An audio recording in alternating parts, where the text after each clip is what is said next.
My parents called me uneducated trash and kicked me out. "Get out, you lowlife," Dad shouted. They had no idea I make $20 million, so I just said, "All right," and didn't argue. The next day, I moved into my beach house in Florida. 3 weeks later. This isn't just a story about success. It's about a family tearing itself apart over an outdated idea of what success even is. Imagine pouring your heart and soul into building an empire from absolutely nothing, quietly supporting the very people who constantly dismissed your dreams, only for them to call you uneducated trash and kick you out of their home. What they didn't know was just how high that trash had truly soared, and the look on their faces just weeks later. That was worth every single tear I ever shed. Before I dive into how I went from supporting my family to being called trash by my own father, let me ask, have you ever felt underestimated by the people who should believe in you most? If so, hit that like button and subscribe, and drop a comment letting me know where you're watching from. My name is Amanda, and at 32, I'd built a $20 million business from scratch, no college degree needed. Growing up in a pretty average neighborhood in Columbus, Ohio, expectations were traditional. My dad, William, an accountant at the same firm for 30 years, was absolutely convinced that college was the only legitimate path. My mom, Patricia, a quiet elementary school teacher, basically just nodded along. I always felt different from my siblings, Thomas and Jennifer, who followed the conventional path without a second thought. Even at 10, while other kids were just playing, I was running an elaborate lemonade stand, offering different flavors and loyalty cards. By 13, I was fixing neighbors' computers for $20 an hour when the local shop charged $75. My parents? They just saw them as cute hobbies. "Amanda needs to focus on academics," my dad would grumble at dinner. "These games won't pay the bills when she grows up." High school was a grind. I kept decent grades, but my real education came from devouring business books and following entrepreneurs online. While Thomas and Jennifer were joining clubs for college applications, I was launching an online store, selling customized phone cases I designed myself. I made nearly $2,000 before graduation. To appease my parents, I reluctantly enrolled in community college. But one semester? That's all it took. The whole structured environment felt like a cage, and the business courses were taught by professors who'd never even run a company. When I told my parents I was dropping out, the argument lasted for days. "You'll throw your life away," my father bellowed, his face bright red. "No child of mine will be a college dropout working minimum wage jobs forever." But I left anyway at 19, with just $2,000 saved from my various hustles. Those first few months were brutal. I rented a tiny studio in a neighborhood where you absolutely did not do laundry after dark. I lived on ramen and discount groceries, working 18-hour days to build my e-commerce platform. My first 3 business attempts crashed and burned. I lost money on a dropshipping venture when suppliers sent defective products. My social media management service collapsed because I totally underpriced my work and burned out trying to serve too many clients. And my handmade jewelry? Couldn't scale beyond occasional local market sales. Each failure was a painful lesson, but lessons no college course could provide. I learned about supply chain management the hard way, figured out client contracts through sheer, agonizing experience, and understood production scalability by hitting its limitations firsthand. The turning point came when I met Sophia at a local networking event. She was 20 years older than me, with multiple successful businesses under her belt. She saw something in me my family never did. She became the mentor I desperately needed, teaching me practical wisdom without judging my lack of a formal education. "Education comes in many forms, Amanda," she told me over coffee. "Some of the most successful people I know learned by doing, not by sitting in classrooms." With her guidance, I refined my business model. At 22, I launched an e-commerce platform connecting small American manufacturers with customers who wanted locally made products. The timing was perfect. There was this huge wave of interest in supporting small businesses and domestic manufacturing. Those early days demanded immense sacrifice.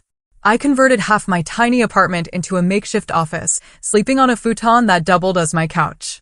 My desktop and printer swallowed most of my living space. I worked from 5 a.m. to 11 p.m., handling everything from website coding to customer service calls. The breakthrough came 8 months in when a popular lifestyle blogger featured one of our artisan partners. Orders flooded in, totally overwhelming our basic systems. I worked 72 hours straight, fulfilling orders and upgrading our website infrastructure. That single feature brought in $10,000 in revenue, more money than I'd ever seen in my account. Excited, I called my parents to share my progress. My father's response? Cautious skepticism. That's nice, honey, but it's probably just temporary. You know, you can always go back to college when this thing runs its course. His words stung, but they also fueled a fierce determination in me. I would prove him wrong, not with arguments, but with undeniable success. The next 5 years were a blur of relentless growth and new challenges. My e-commerce platform, which I named Heartland Made, expanded beyond its initial concept. We started with just 27 artisan partners in 3 states. By year 3, we represented over 400 manufacturers and craftspeople across all 50 states, connecting them with customers who truly valued American-made products. Every stage of growth brought unique challenges. When our server crashed during a major promotion, I stayed up for 48 hours straight with developers, restoring the site and personally answering customer emails to maintain goodwill. When a larger competitor tried to poach our top sellers, I drove to meet each one in person, strengthening relationships and improving our commission structure. The most difficult period came during year 2 when cash flow nearly strangled the business. We were growing too fast for our capital base, with inventory needs outpacing revenue. I went without salary for 4 months, moved to an even smaller apartment to cut expenses, and negotiated extended payment terms with suppliers. Those months taught me financial discipline that would serve me incredibly well as the company expanded. Major milestones came in rapid succession. Our first office was a converted industrial space downtown, where I hired 3 employees to handle customer service and seller relations. Crossing $1 million in annual revenue happened midway through year 3, a moment I celebrated alone with a single glass of champagne in my office after everyone left. Through it all, I kept my growing success relatively quiet with my family. They knew I had a website business that was doing okay, but I always downplayed the true scale of our growth. Their initial discouragement had created a barrier I just couldn't bring myself to cross. Some part of me hoped they would eventually ask detailed questions, showing genuine interest, but those conversations never materialized. Despite their lukewarm support, I continued helping my family financially whenever they needed it. When my mother was diagnosed with breast cancer during year 4 of my business, I anonymously paid the $75,000 in medical expenses not covered by insurance.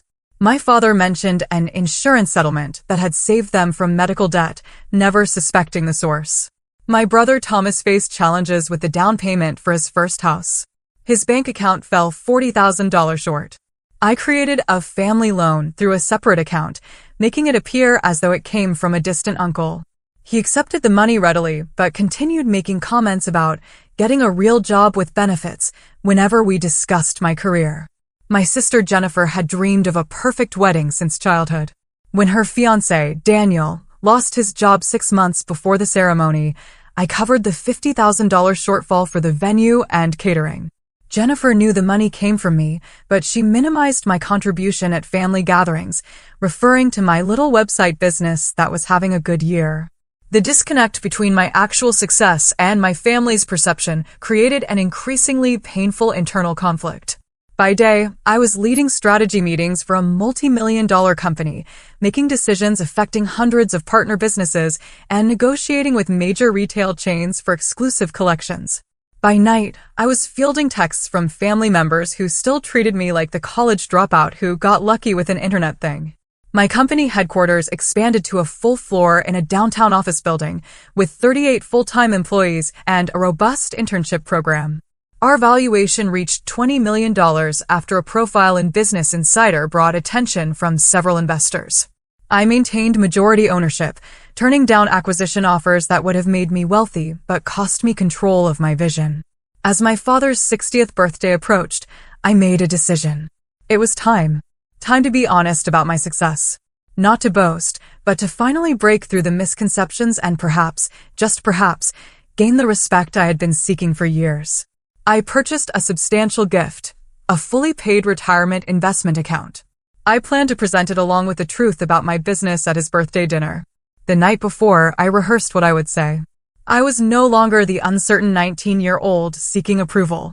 I was a successful entrepreneur who had created opportunities for hundreds of American manufacturers and dozens of employees. Surely, that would finally earn my father's respect and change how my family viewed my unconventional path. I could not have been more wrong. The evening of my father's 60th birthday began pleasantly enough. Their house looked exactly as it had throughout my childhood, same furniture, same family photos. The only new addition was a huge TV my brother had bought them last Christmas, conspicuously displayed as a symbol of his financial contribution. My mother greeted me with her typical restrained affection, a quick hug, a pat on the back. "You look nice, Amanda. Did you cut your hair?"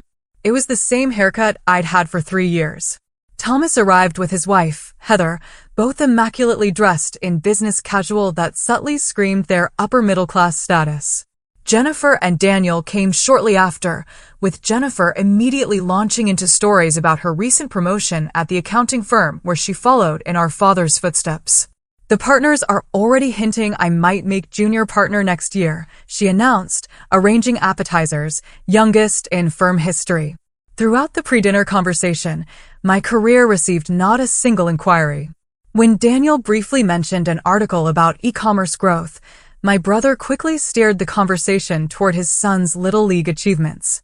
Dinner itself was my mother's traditional pot roast, served on the good china reserved for special occasions.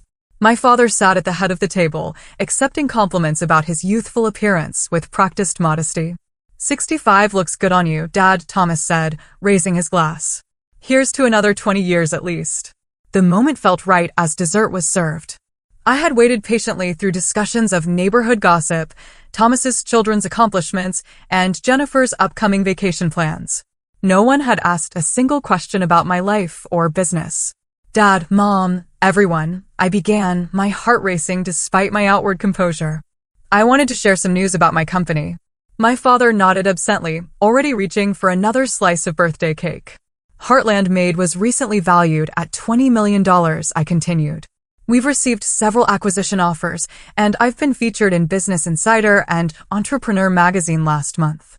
The silence that followed felt interminable. My mother froze with her fork midway to her mouth. Jennifer exchanged a quick glance with Daniel. Thomas just stared. My father was the first to respond, his tone dismissive.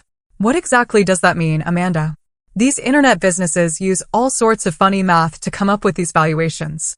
I maintained my composure, explaining in simple terms how business valuations work, our revenue streams, and growth trajectory. I mentioned our office with 38 employees and partnerships with over 400 American manufacturers. Thomas interrupted before I could finish.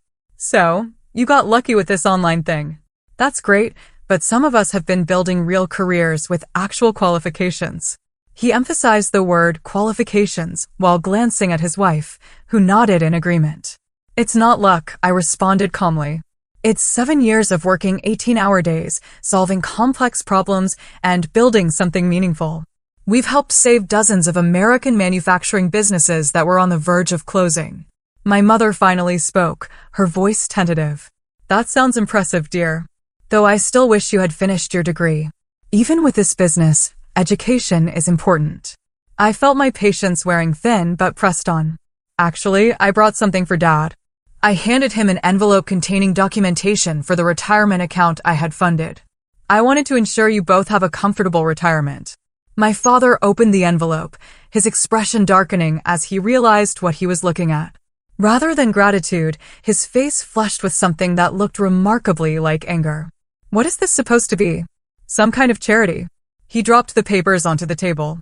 "We didn't raise you to throw money around like you're better than everyone."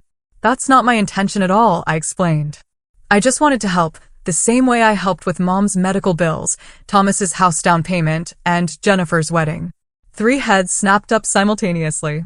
My secret financial assistance was suddenly exposed. "You asterisk," my father sputtered. "That was all you." Jennifer looked mortified. Thomas's expression hardened into something ugly. My mother simply looked confused. "You've been secretly paying for things behind our backs." My father's voice rose with each word, playing the big shot with your internet money. "I was just trying to help," I replied, my voice smaller than I intended.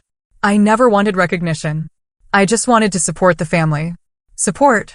Thomas interjected. By making us feel like charity cases? Some of us work honest jobs with actual degrees, not getting rich. Quick with online schemes. It's not a scheme.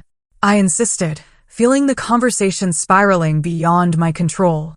I built a legitimate business that helps American manufacturers reach customers. We employ dozens of people with good salaries and benefits. My father stood up, his napkin falling to the floor. You drop out of college against our advice. Disappear into your little internet world. And now you come back throwing money around like you have all the answers. That's not what I'm doing, I protested, fighting to keep my voice steady. You think your money makes you successful? He continued, his voice rising further. You're still just uneducated trash who got lucky. Anyone can get lucky. The room fell silent. My mother gasped softly but said nothing in my defense. Thomas looked down at his plate, a slight smile playing at the corner of his mouth. Jennifer appeared torn between embarrassment and agreement. William, my mother finally whispered, too late and too quietly to matter. No, my father continued, now fully enraged. I've worked my entire life the right way. I got an education, built a respectable career, raised a family. I will not be shown up in my own home by my dropout daughter. I stood slowly, gathering my purse. I should go. Yes, you should, my father spat. Get out of my house, you low life. Your money does not make you part of this family. We have standards. The words hit like physical blows. I looked at each face around the table, searching for any ally, any sign of support. There was none. Happy birthday, Dad, I said quietly, walking toward the door with as much dignity as I could muster. No one followed me out. No one called after me. I got into my car, my hands shaking so badly I could barely grip the steering wheel. As I pulled away from the house I had grown up in, I realized something fundamental had broken, something that could never be repaired. The drive back to my hotel was a blur of streetlights and tears. I had to pull over twice when emotion overwhelmed my ability to drive safely. The cruel irony wasn't lost on me. I owned a multi-million-dollar company, yet I was spending the night in a hotel in my hometown because my own family's house was no longer open to me. In the sterile quiet of my hotel room, I replayed the evening's events over and over, analyzing each word and reaction. Had I been too forward? Too proud? Had I misread our family dynamic all these years? The financial help I had provided now felt like a foolish attempt to buy the approval I could never earn through my achievements alone. I pulled out my laptop and began documenting every cent I had given my family over the years. The list was substantial. $75,000 for my mother's cancer treatment, paid directly to the hospital and specialists. $120,000 for my brother's house, covering not just the down payment, but additional renovations he had requested months later. $50,000 for my sister's wedding, including the venue, catering, and the honeymoon she never knew I funded. Countless smaller expenses. My father's car repair last winter, $22,000. My mother's kitchen renovation, $35,000. Christmas gifts, birthday presents, emergency expenses, all quietly handled through accounts designed to obscure their source. Nearly $300,000 in total, not counting the retirement account my father had just rejected. Money I never expected to be repaid, given freely out of love for a family that had just called me trash. My phone lit up with a text from Jennifer around midnight. Dad is still upset, but he'll get over it. You know how he gets when his authority is challenged. No apology, no acknowledgement of the horrific things said. Just an expectation that I would absorb the abuse and return to the family dynamic as if nothing had happened. I didn't respond. The next morning, I contacted a therapist in the city where I normally lived. Dr. Richardson agreed to an emergency virtual session that afternoon. Family wounds cut deepest, she observed after I recounted the dinner, especially when they target the very things we have worked hardest to overcome. Over the following days, Dr. Richardson helped me understand the complex dynamics at play. My success threatened the family hierarchy and the values my parents had built their lives around. My financial assistance, rather than earning gratitude, had created resentment by highlighting a shift in power dynamics they were not prepared to accept. Your father's identity is built around being the provider and authority, she explained. Your success challenges both roles. I began a journaling practice, documenting not just the previous night, but patterns throughout my childhood. Subtle ways my entrepreneurial spirit had been discouraged. Times when academic achievements were celebrated while business successes were minimized. The constant reminder that without a degree, I would never truly succeed. This process revealed how deeply I had internalized these messages. Despite outward success, part of me still felt like the family failure, the dropout who had something to prove. This explained my reluctance to openly discuss my achievements and my continuous financial support without recognition. A week after the disastrous dinner, my sister called. I let it go to voicemail. Amanda, please call back. Dad feels bad about what happened. We all do, but you have to understand how it looked. You coming in and basically showing off your money. It was insensitive to the rest of us who worked hard for our careers. I deleted the message without returning the call. The narrative twist was breathtaking. Somehow, I had become the villain for simply stating facts about my business after years of minimizing my success. My brother texted next. Family is family. Let's move past this. No apology there either, just an expectation that I would accept my designated role and the treatment that came with it. 2 weeks after the dinner, I made a decision that felt both terrifying and liberating. I would prioritize self-respect over toxic family dynamics. The beach house I had purchased in Naples, Florida, the previous year as an investment property, would become my new home. Before leaving, I wrote a letter to my parents.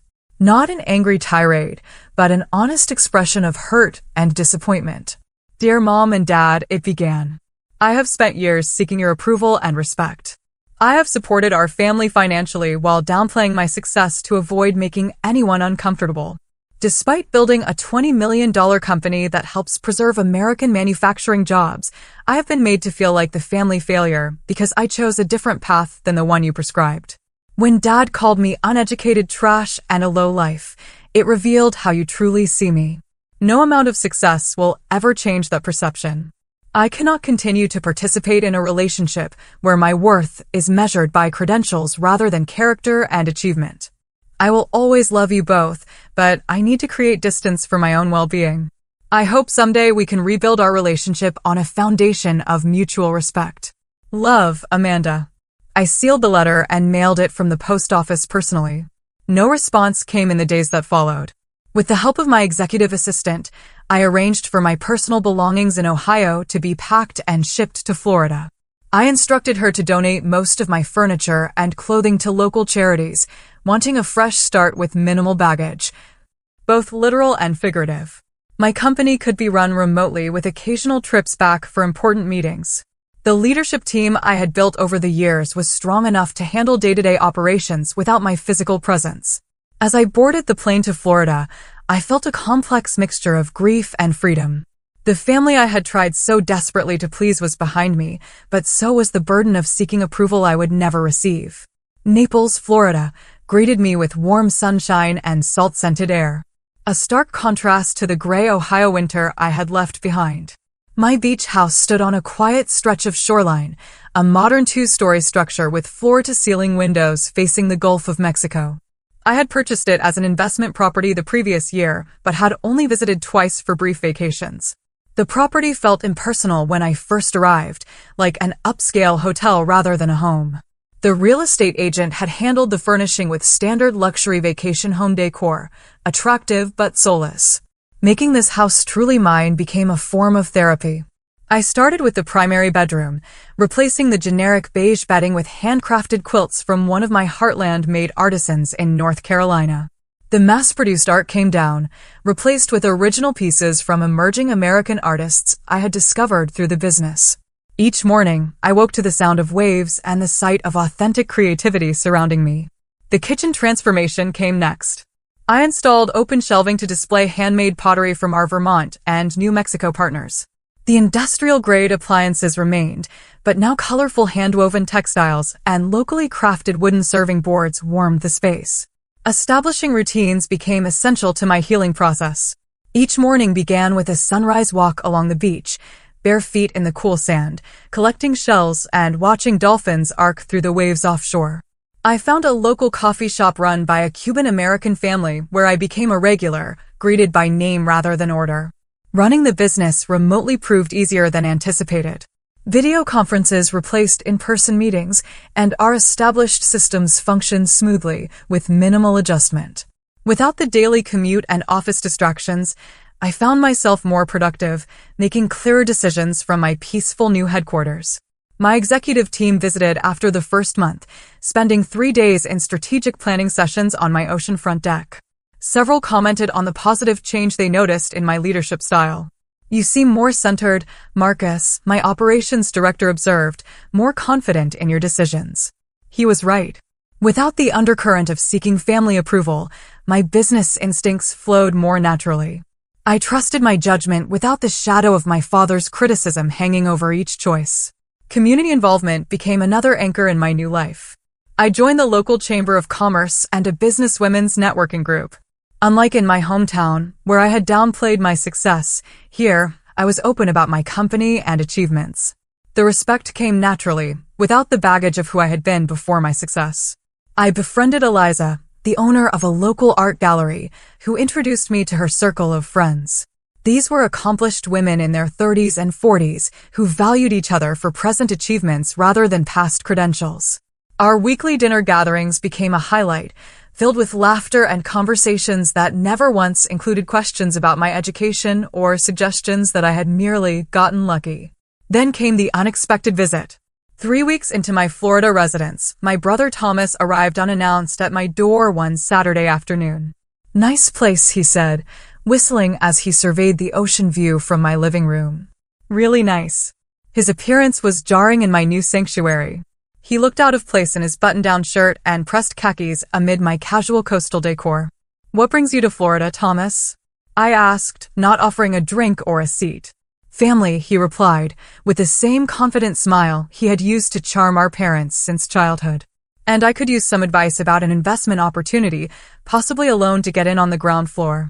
Some patterns were too predictable to be surprising. Without my parents as an audience, his pretense dropped quickly. This was a financial visit, nothing more. "I'm not making any loans to family members anymore," I said firmly. "That chapter is closed." His expression hardened. "So that's how it is. You move to your beach mansion and forget where you came from. Dad was right about you."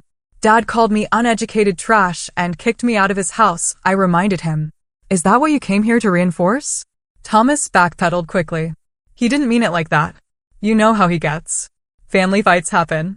"That was not a fight. It was a revelation," I replied. "Now, if you'll excuse me, I have plans this afternoon." After showing him out, I sat on my deck, watching the waves, surprisingly unshaken by the encounter.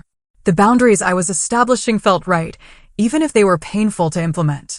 That evening, I made a significant decision. I contacted my lawyer and established an anonymous scholarship fund at the community college I had briefly attended. The Amanda Wilson Entrepreneurship Scholarship would provide full tuition and mentorship to 5 students annually who demonstrated entrepreneurial potential but lacked traditional academic advantages. Make sure the selection criteria focus on demonstrated initiative and creative problem solving, not grades, I instructed. And find mentors who have built actual businesses, not just top business classes. As weeks passed, my house truly became a home. I planted a garden of native Florida species that attracted butterflies and hummingbirds. I adopted a rescue dog, a mixed breed named Charlie, who accompanied me on beach walks and slept at the foot of my bed. His uncomplicated affection was a daily reminder of how relationships should feel. I found unexpected peace in solitude. Without the constant underlying anxiety of family judgment, I discovered aspects of myself previously overshadowed by that stress.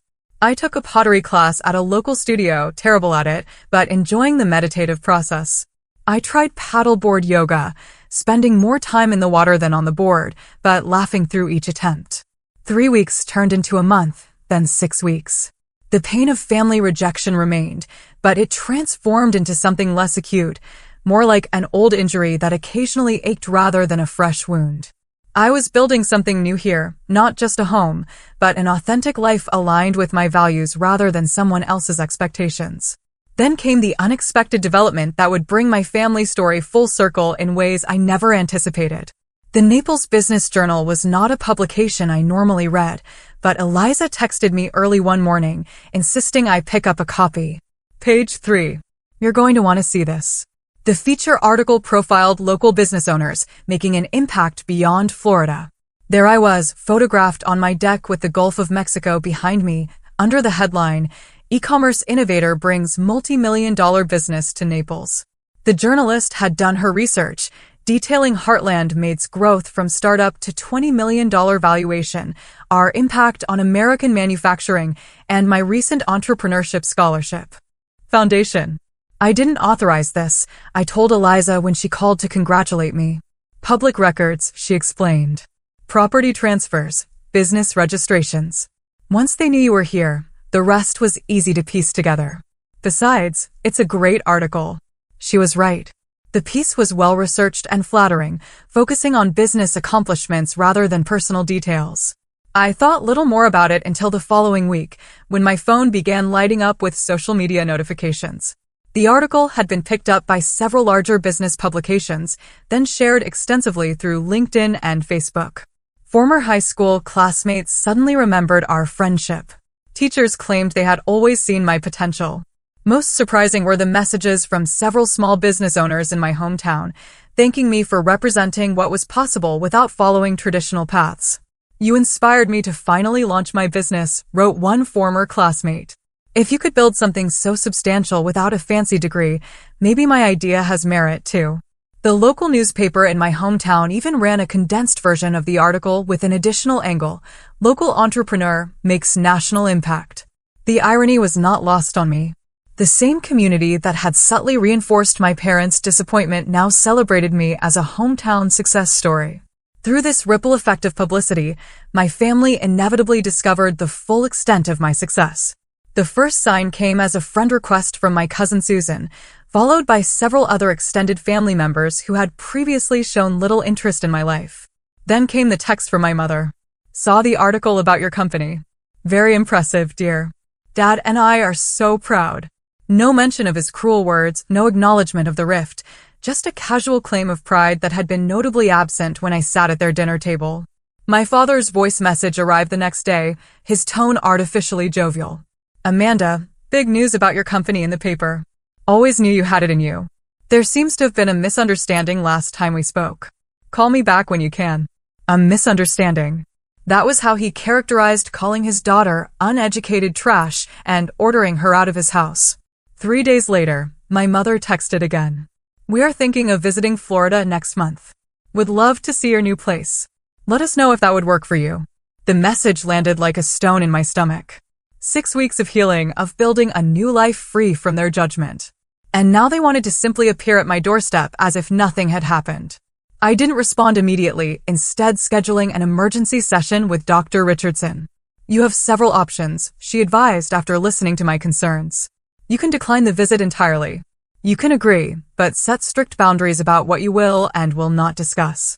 Or you can see this as an opportunity for honest conversation that might lead to healing, though that requires their willingness to acknowledge the harm done. After careful consideration, I texted my mother. You and Dad are welcome to visit, but we need to have an honest conversation about what happened at his birthday dinner before we can move forward. Please let me know if you're open to that kind of discussion. Her response came quickly. Of course, dear.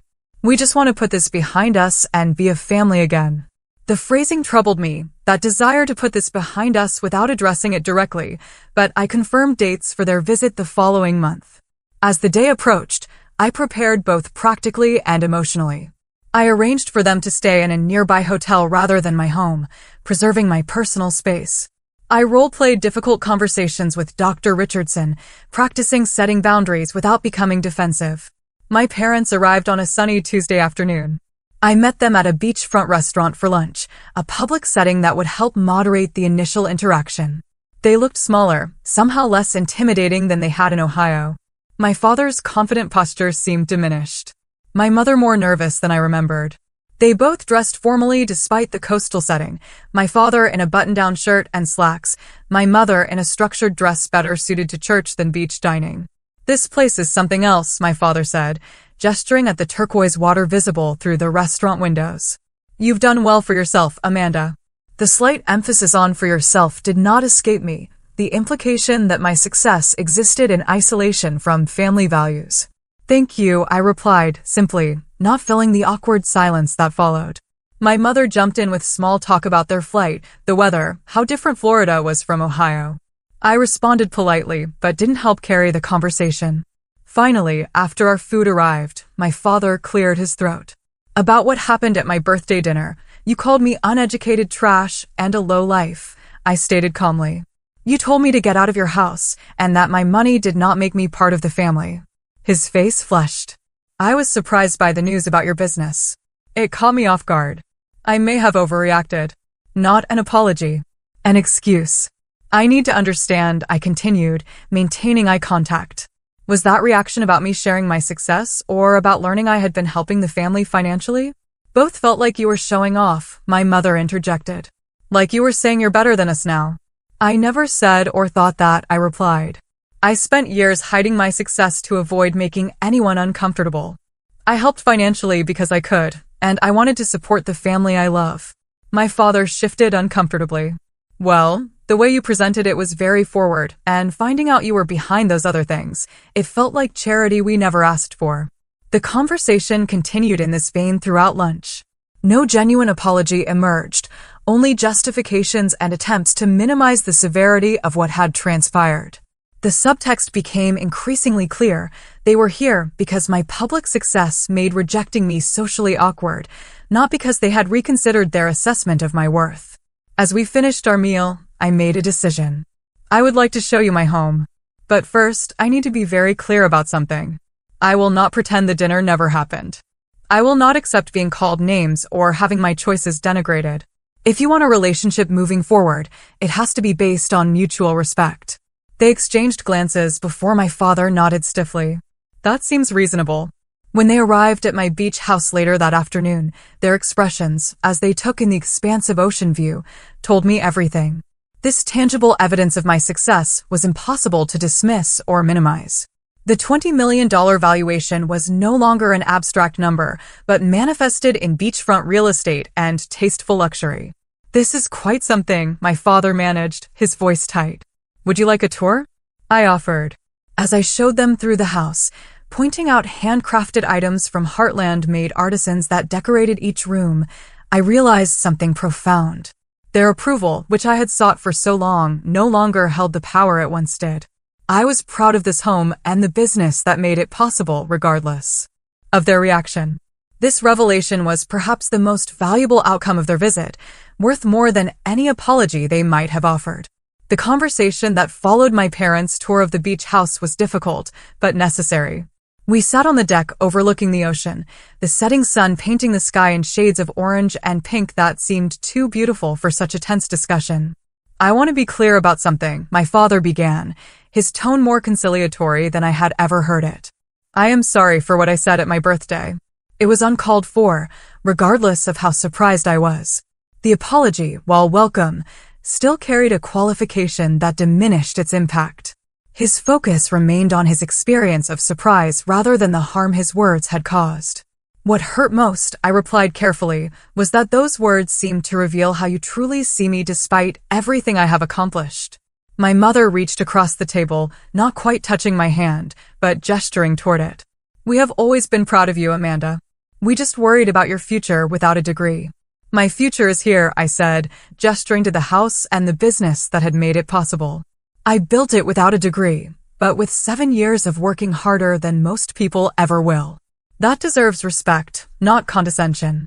My father shifted uncomfortably. The business world can be fickle. Companies rise and fall overnight. We just wanted security for you.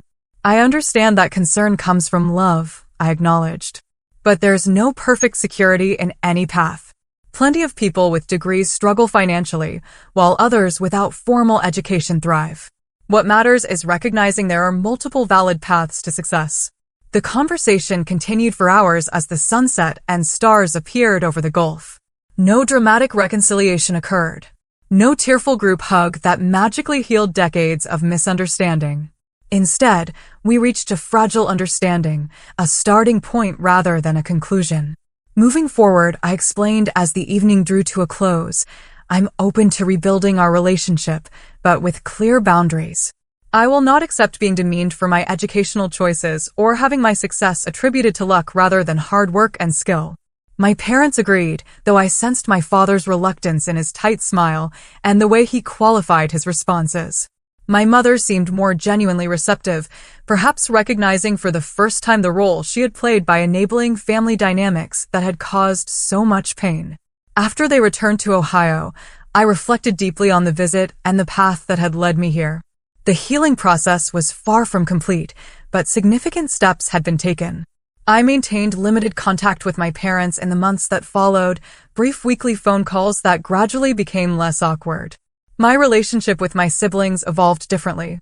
Jennifer eventually offered a genuine apology for her role in the family dynamics, and we slowly rebuilt a connection based on adult friendship rather than childhood patterns. Thomas remained distant, occasionally sending holiday greetings, but making no real effort to understand or acknowledge the harm done. My personal healing journey continued with regular therapy sessions. Dr. Richardson helped me recognize how family trauma had shaped my approach to business and relationships, creating patterns of seeking validation through achievement and financial generosity. Success is not a substitute for self-worth, she reminded me, and family approval cannot be purchased, no matter how much you give.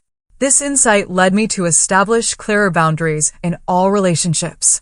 I became more comfortable discussing my accomplishments without minimizing them. I learned to give from genuine generosity rather than as an attempt to buy acceptance. The Entrepreneurship Foundation became a central focus of my philanthropy. Beyond funding scholarships, I developed a mentorship program pairing successful entrepreneurs without traditional credentials with promising students facing similar challenges. Witnessing their growth and success brought a satisfaction deeper than any family approval could provide. My friend circle in Naples expanded, creating a chosen family based on mutual respect and genuine connection. Our weekly gatherings became a source of joy and belonging I had never experienced in Ohio. These relationships, freely chosen and maintained, taught me what healthy support should feel like. The beach house transformed completely over time. Every room reflected my authentic taste and values rather than generic luxury. The garden flourished with native plants that attracted wildlife.